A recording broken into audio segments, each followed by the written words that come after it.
कहानी एक ऐसे पेड़ से शुरू होती है जो जैक के घर के पीछे है। यह पेड़ लगभग सूख चुका है, बस कुछ पत्ते ही बचे हैं। जैक इसे पानी दे रहा है क्योंकि उसे पता है कि अगर इस पेड़ के सारे पत्ते गिर गए तो उसकी जिंदगी खत्म हो जाएगी, उसकी मौत हो जाएगी। जैक के मुंह पर टेप लगी है और उसकी आंखों में डर साफ दिख रहा है। वह किसी भी कीमत पर इस पेड़ को फिर से हरा भरा करना चाहता है, लेकिन एक मुश्किल है। जैसे ही वह कुछ बोलता है, पेड़ के पत्ते झड़ जाते हैं। यही वजह है कि उसने अपने मुंह पर टेप लगा रखी है। कुछ हफ्ते पहले की कहानी कहानी हमें कुछ हफ्ते पीछे ले जाती है। जैक एक पब्लिकेशन हाउस में काम करता था। वह एक ऐसा एजेंट था जिसका काम नए लेखकों को खोजना और उनकी किताबों या कहानियों को अपने पब्लिकेशन हाउस में छापना था। जैक बातों का धनी था, वह किसी को भी अपनी बातें मनवा सकता था। उसके साथी भी उसकी एक कला के कायल थे। जैक अपनी पत्नी और 1 साल के बेटे के साथ रहता था। वे अपने बेटे से बहुत प्यार करता था, लेकिन काम की वजह से अपने परिवार को ज़्यादा समय दे नहीं पाता था। उसकी पत्नी ही घर और बच्चे दोनों का ध्यान रखती थी। वह चाहती थी कि जैक भी उसकी मदद करे, पर जैक को इसमें कोई दिलचस्पी नहीं थी। इस बात से उसकी पत्नी अक्सर परेशान रहती थी। डॉक्टर सिंजा से मुलाकात। एक सुबह जब जैक ऑफिस में था तो उसे पता चला कि डॉक्टर सिंजा नाम के एक बड़े आध्यात्मिक गुरु शहर में आए हुए हैं। उन्होंने अध्यात्मक पर एक बहुत ही खास किताब लिखी है। जैक समझ गया कि यह किताब बहुत ही बड़ी हिट होगी और इससे वे ढेर सारे पैसे कमा सकता है। उसने तुरंत अपनी टीम के साथ मीटिंग की, उन्हें डॉक्टर सिंचा के बारे में बताया। उसने कहा कि अगर हम उनके साथ डील कर लें तो हमारी कंपनी बहुत कमाई कर सकती है। लेकिन उसकी टीम को शक था कि डॉक्टर सिंजा उनके साथ कोई डील नहीं करेंगे। जैक को खुद पर कुछ ज़्यादा ही भरोसा था। अगले ही दिन उसने डॉक्टर सिंचा के ग्रुप के साथ ध्यान की एक क्लास बुक की, लेकिन जब वो क्लास में पहुंचा तो उसने ध्यान से ठीक से नहीं लगाया। वो मस्ती करता रहा और उसकी वजह से बाकी लोग भी परेशान हो गए। जब क्लास खत्म हुई तो उसने जानबूझकर ऐसा दिखाया जैसे इस ध्यान से उसकी ज़िंदगी और सोच में बड़ा बदलाव आ गया हो। लेकिन सच तो यह था कि वो सिर्फ उसका नाटक था। उसने इतनी ज़बरदस्त एक्टिंग की कि उसे एक दूसरे कमरे में ले जाया गया, जहां खुद डॉक्टर सिंजा उससे मिलने आए। जैक ने उन्हें बताया कि वह यहाँ क्यों आया है। उसने कहा, मैं चाहता हूँ कि हम आपके काम को किताब के रूप में पूरी दुनिया तक पहुँचाएं ताकि लोगों को फ़ायदा मिले। डॉक्टर सिंजा उसकी असली नीयत समझ गया, इसलिए वह उस कमरे से निकलकर अपने बगीचे में चला गया। जैक भी उनके पीछे गया और उन्हें समझाने और मनाने की कोशिश करने लगा।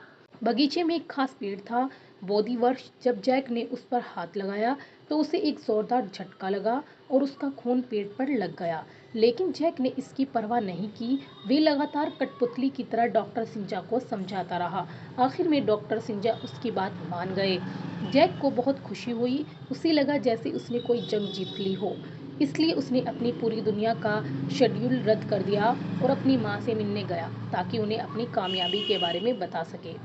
उसकी माँ एक आश्रम में रहती थी और उन्हें भूलने की बीमारी थी, इसलिए वे बार बार जैक को उसके पिता के नाम से बुलाती थी। जैक के अपने पिता के साथ कभी अच्छे रिश्ते नहीं थे और उसके पिता अब इस दुनिया में नहीं थे। जैक को अपनी माँ का उसे पिता के नाम से बुलाना बिल्कुल पसंद नहीं था। इसके बाद जैक अपने घर वापस आ गया। उसकी पत्नी ने कहा कि वह एक ऐसी जगह शिफ्ट होना चाहती है जहाँ उनके पड़ोसी हों, उनका बेटा दूसरे बच्चों के साथ खेल सके। पर जैक ऐसा नहीं चाहता था। दरअसल उनके आसपास कोई घर नहीं था। तभी एक धमाके की आवाज़ आई और जब जैक बाहर गया तो देखा कि उसके बगीचे में एक बहुत बड़ा पेड़ लगा हुआ है। उसने अपनी माली को बुलाया और पूछा, तुमने इतना बड़ा पेड़ क्यों लगाया? माली ने कहा, मैंने यह नहीं किया। तभी जैक उस पेड़ को पहचान गया। उसने कहा, डॉक्टर सिंचा के बगीचे में यही पेड़ था। शायद उन्होंने मुझे यह पेड़ तोहफे में दिया हो। आज से तुम इसका भी ध्यान रखो। और जैसे ही जैक ने ये कहा, पेड़ तो 2 पत्ते झड़ गए। इसके बाद ऑफिस में जैक को बताया गया कि डॉक्टर सिंजा ने अपनी किताब भेज दी है। यह सुनकर वह बहुत खुश हुआ, लेकिन जब उसने किताब देखी तो उसके सारे सपने टूट गए, क्योंकि यह कोई किताब नहीं बल्कि एक 5 पन्नों का सिर्फ एक पर्चा था। उसे कुछ समझ नहीं आया, इसलिए वह डॉक्टर सिंजा से मिलने गया और कहा, हमें एक बड़ी लंबी किताब चाहिए ताकि हम उसे छाप सकें और उससे पैसा कमा सकें। लेकिन डॉक्टर सिंचा को इससे कोई फर्क नहीं पड़ा और उसे अब जैक ने बताया कि वह बोधि वृक्ष जो उनके बगीचे में था अब उसके घर के पीछे है। यह सुनकर डॉक्टर सिंजा हैरान हो गए और जैक के घर के पीछे बगीचे में गए जहां वे पेड़ था। उन्होंने देखा कि उस पेड़ की एक टहनी में बिल्कुल पत्ते नहीं बचे थे, क्योंकि जैसे जैसे जैक बोल रहा था उसके पत्ते झड़ रहे थे। अब डॉक्टर सिंचा ने जैक को बताया, तुम्हारी जिंदगी इस पेड़ से जुड़ चुकी है। जब तक इस पेड़ में पत्ते हैं तब तक तुम्हारी सांसें चलेंगी। एक बार सारे पत्ते झड़ गए तो तुम्हारी मौत हो जाएगी। यह सुनकर जैक को गहरा सदमा लगा। उसने तय किया कि वह इस पेड़ को काट देगा। न रहेगा पेड़, न झड़ेंगे पत्ते। उसने एक कुल्हाड़ी से पेड़ पर हमला किया, लेकिन उसे एक जोरदार झटका लगा जिससे वह दूर जाकर गिरा। इसके बाद डॉक्टर सिंचा ने उसे बताया, अगर तुमने पेड़ को नुकसान पहुंचाया तो वह नुकसान तुम्हें पहुंचेगा।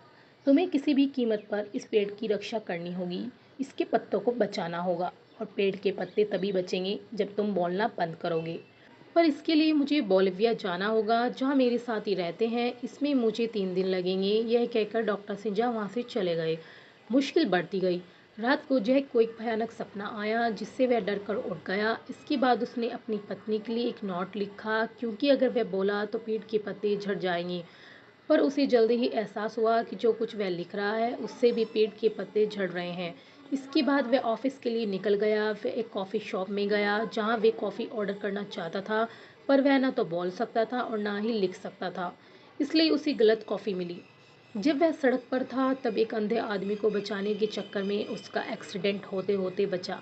इसके बाद वह अपने ऑफिस पहुंचा जहां एक बहुत बड़ा निवेशक आया हुआ था जिससे उसकी मीटिंग थी। वह उससे बहुत कुछ कहना चाहता था, लेकिन उसे पता था कि अगर उसने कुछ भी कहा तो पेड़ के पत्ते झड़ जाएंगे। जैक यहाँ मजबूर था और जैसे ही वह ऐसा करने की कोशिश करता है तभी पेड़ पर 2 गिलहरी चढ़ जाती है जिससे उसे गुदगुदी होने लगती है, क्योंकि जो कुछ पेड़ में हो रहा था वही वह महसूस कर रहा था। उसकी जिंदगी पेड़ से जुड़ चुकी थी। यह देखकर निवेशक को बहुत अजीब लगा। दरअसल आज जैक का दिन बहुत खराब था। सुबह से उसके साथ कुछ भी अच्छा नहीं हुआ। शाम को उसने उसी निवेशन से अपने सहायक असिस्टेंट की मीटिंग करवाई ताकि वह उसे बात कर सके, लेकिन जैक में जो हुनर था वह उसके सहायक में नहीं था, इसलिए उसकी मीटिंग पूरी तरह से फेल हो गई। इसके बाद जैक अपने घर आ गया जहां उसकी पत्नी अपने रिश्ते के बारे में जैक से बात करना चाहती थी, लेकिन जैक बोल नहीं सकता था। इस बात से उसकी पत्नी को बहुत गुस्सा आया और वह अपने बेटे को लेकर घर से निकल गई। जैक की जिंदगी में कुछ भी अच्छा नहीं हो रहा था। अगली रात को जैक की पत्नी ने उसे होटल में मिलने के लिए बुलाया। दरअसल वह उसके साथ अच्छा समय बिताना चाहती थी। जैक की पत्नी ने पूछा, क्या तुम मुझसे प्यार करते हो? जैक इस बात का जवाब नहीं दे सका, इसलिए उसकी पत्नी एक बार फिर से नाराज होकर वहां से चली गई। और अब जैक के बॉस ने उन्हीं निवेशकों के साथ एक बार फिर से उसकी मीटिंग तय की थी ताकि इस बार जैक सब कुछ ठीक कर दे। जब जैक मीटिंग में था तो घर पर दिखाया गया कि जैक का माली उसके बगीचे में बोधि वृक्ष पर कीटनाशक डाल रहा था। उस धुएं की वजह से जैक को यहाँ पर खांसी होना शुरू हो गई। जैक अजीब अजीब हरकतें कर रहा था, इसलिए निवेशक डील कैंसिल करके वहाँ से निकल गए। जैक के बॉस को उस पर बहुत गुस्सा आया, इसलिए उसने न केवल उसे नौकरी से निकाला बल्कि उसे इंडस्ट्री से ब्लैकलिस्ट भी कर दिया।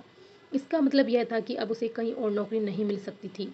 शाम को जैक ने अपने सहायक को अपने पास बुलाया और तस्वीरें बनाकर उसे समझाने की कोशिश की कि उसके साथ क्या हो रहा है, लेकिन तस्वीरें बनाकर समझाना इतना आसान नहीं था।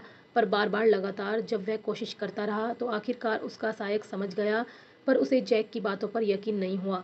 जैक ने उसे इशारे से समझाया कि उसे पेड़ की रक्षा करनी होगी। उसी दौरान जैक शहर में जाकर अच्छा काम करता है। वह भूखों को खाना खिलाता है, चर्च में दान करता है, एक बिल्ली जो पेड़ में फंसी हुई थी उसे भी निकालता है। जैक को लगा कि उसके अच्छे कर्मों से पेड़ में पत्ते आना शुरू हो जाएंगे, पर ऐसा नहीं हुआ। उसका सहायक अपने ऑफिस चला जाता है और जैक अब पेड़ के नीचे बैठ जाता है। जैक पेड़ के नीचे बैठकर ध्यान लगाना शुरू करता है। जैक को बहुत अच्छा लगता है और जब वह अपने दिमाग को शांत करता है तभी उसे अपने बचपन की यादें आती है, जब वह अपने परिवार के साथ था, जब उसके पिता उसकी माँ और उसे छोड़कर चले गए थे, जिसके लिए उसने अपने पिता को कभी माफ़ नहीं किया था। जिंदगी भर वह बात उसे परेशान करती रही। और अब जैक अपनी आंखें खोलता है तो उसका दिमाग बहुत शांत हो गया होता है। उसे पता चलता है कि डॉक्टर सिंजा शहर में वापस आ चुके हैं।